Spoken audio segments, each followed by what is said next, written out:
Sanibonani guys, igama unqabile ngifisela amazwi la e-homecoming ngomhla ka-22 June. Guys, uMaNkwanyana singathi-ke ulwela umyeni wakhe esaphila aphinde amlwele ngisho engasekho emhlabeni. Namhlanje-ke kufika omalume bale bakokubheka guys, bezomtshela ngomthetho olandelwayo njengosiko-ke la kokubheka uma umuntu esedlulile emhlabeni. Basho kahle ukuthi nomakoti hlala lapho nje etshaleni, ungazuyixake, yonke into izolungiswa yithina. Wabuza-ke guys ukuthi njani manje ngoba ngithi mina ngishadile nalo muntu. Bathi cha, ungayixaki, hlisa umoya nje wena, thina sizokwenza konke. Yabona nje ukubheka kahle kahle ingane kamfowethu leyaya. Njengoba wayeyigedla elikhulu kangaka, kumele senze isiqiniseko sokuthi simvikela angacwiywa abantu. Ngakho-ke ukufihla kwakhe kuzoshesha kuphuthuma impela. Wathi hayibo, ebese abantu sibazisa nini? Wathi makoti sithe yithina soyibambela yonke le nto le. uMaNkwanyana guys wakugcwala ubhavu into okuthela. Akupheli-ke lapho. Babuyile futhi-ke omalume bakhe sebebuya phela lepha emakhazeni.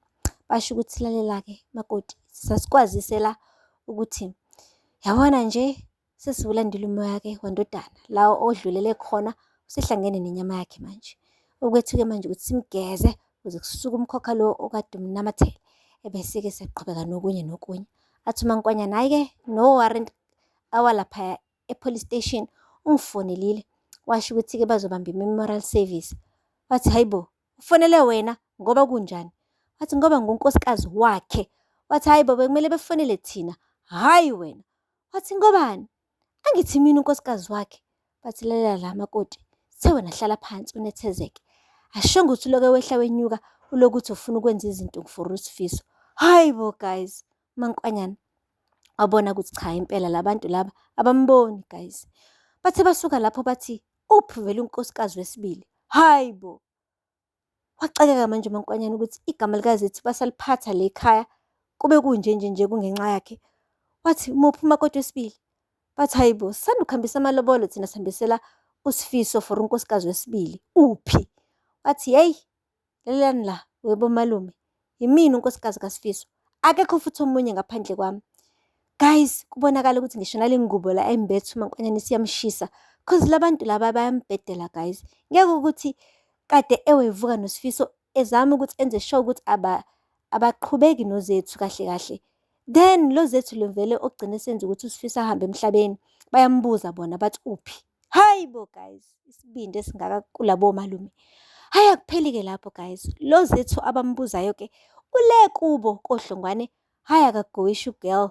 Hayi ngeke, ubuya ngokuzolala. Ufike nje walala kusofa straight. Abazali bakhe bangqubuzana ngey'phongo guys, bazama ukumsiza, abazi nanokuthi bamsize kanjani. Ngisho ungaraji ushaqekile akazi ukuthi enze njani, udadewabo embona enje guys. Umane wathi ubabakhe, hey, idla phela mntanami, ubuyisa amandla. Kwathi nya, wathi angazi siwenze njani, kona ushaqekile undodakazi. Nathi sishaqekile asiyazi lento. Yazi labafanyana ngibakhumbula kahle uShobane benaye uSifiso bekhula la. Hey, bedlala egcekeni kumnandi. Bengazi ukuthi kuyoze kube nje ngelinye ilanga. Athi ungaraji, hey, uyazi noShobane uloke eshilo ukuthi bekade kuyi self defense. Angazi ngempela ukuthi ngempela uqinisile yini. Wamana wakhaluza ethi hayi unina wasukuma bakithi waya kuyena wambamba wazama ukumduduza. Yo guys, yakhala ingane.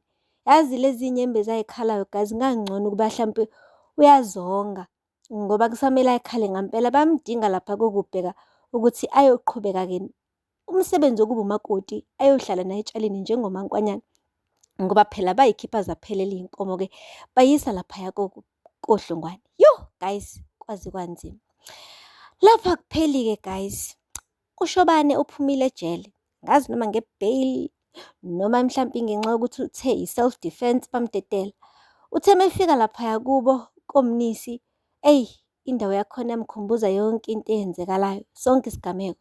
Wamane washwaqeka guys. Nasekhanda ngathi akasakami-ke guys, kunzima. Kuyabonakala nje ukuthi cha ubhuti uthwele kanzima. Hey, unembeza uyamudla piece by piece. Usho kahle ukuthi yabo le ndawo engikhumbuza yonke into eyenzekalile. Wathi uma wakhe khulileka mntanami, konke kuzodlula kodwa yona imicabango ngeke izidlule kalula. Awukuhambe uyogeza, mhlawumbe uzoba ngcono. Wathi ma ngisho ngingageza ukugeza kwami ngeke kuze kususe lento engiyenzile. Sengumbulali mina. Ngeke kuze kususe ubuhlungu obhekene nabantu balapha kokubheka. Angeke kuze kususe isithombe uZethu azongibuka ngaso manje. Hey-ke guys, kwasho kona ukuthi noma thiya kusho lokho vele kunjengoba asho nje. Ngeke kususe lutho ukugeza kwakhe. Guys, ubonile ukuthi kungcono ahambe aye esibhedlela ayosebenza ngoba mengase kuthiwa uhlala endlini ngeke uzomana kugulelwe yikhanda lakhe, uzolahlekelwa umqondo. Sefika esibhedlela-ke indaba yakhe isematheni, ngisho iy'guli impela zikhuluma ngayo. Uze washo kuMandla, leli soka phela leli likaPhindile lisho ukuthi eyi, yazi kodwa nawe uShobane ubhedile kulokhu. Uyazi ukubulala umuntu othandwa ngisho nayintuthane njengoSifiso, angiyazi lento le. Umama-ke lo nesitolo-ke umane wafakaza wathi heyi impela kona kunjalo. Yazi madoda, uShobane lento ayenzile yimbi, imbi kakhulu kabi.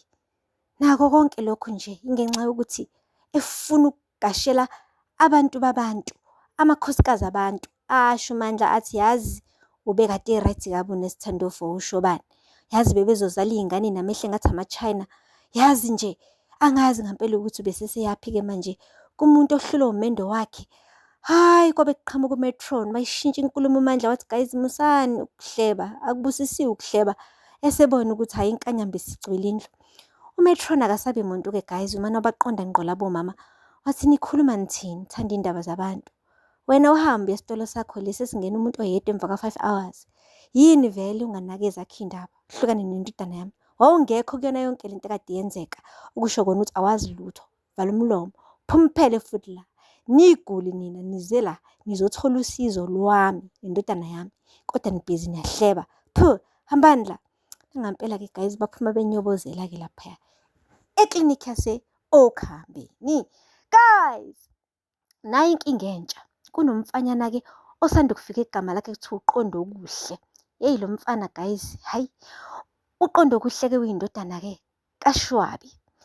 And kusho ukuthi uMangcobo-ke uyi-step mother sayo le ndodana. Le ndodana le, hayi guys, iyamuthanda uMangcobo ihlula ngisho ukuyibamba.